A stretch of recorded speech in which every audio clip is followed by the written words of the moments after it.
मी चालले वडाची पूजा करायला. वटसावित्री पौर्णिमे जवळ येते आहे ना, त्याच्यामुळे माझं रील शूट करायची होती. मस्तपैकी छान असे मी तयार झाले, गजरे लावले, फूल लावले, मस्तपैकी आंबाडा वगैरे घातला आणि हे असं माझं मेकअप झालं, नथ वगैरे घालून मस्त हार आणि साडी वेअर करून मस्त चाललो तर आम्ही आता वडाची पूजा करायला. तिथं गेल्याच्या नंतर मग काय पायरीपासून आमची एंट्री झाली. नंतर देवाचं दर्शन घेण्यासाठी मंदिरात गेलो. छानपैकी कासवाचं दर्शन घेतलं, घंटी वाजली. त्याच्याशिवाय देवाला देवदर्शन घेण्यासाठी आपण जाऊ शकत नाहीत.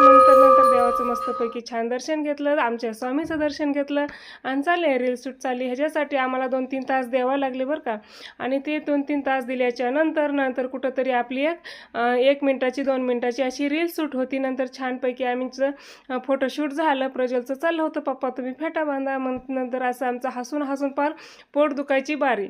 इतकं हसलोत ना, खूपच हसलोत. आणि असे आजचा फोटोशूट चालू आहे. नंतर छानपैकी वडाच्या झाडापाशी आलो, मस्त वडाच्या झाडाची पूजा केली छान.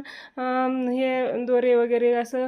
ह्या वेळेस काय झालं, सगळीकडे फोटोशूटसाठी एवढी गर्दी होती ना, आम्ही इथं आलतो तर इथं खूपच नंबर होते.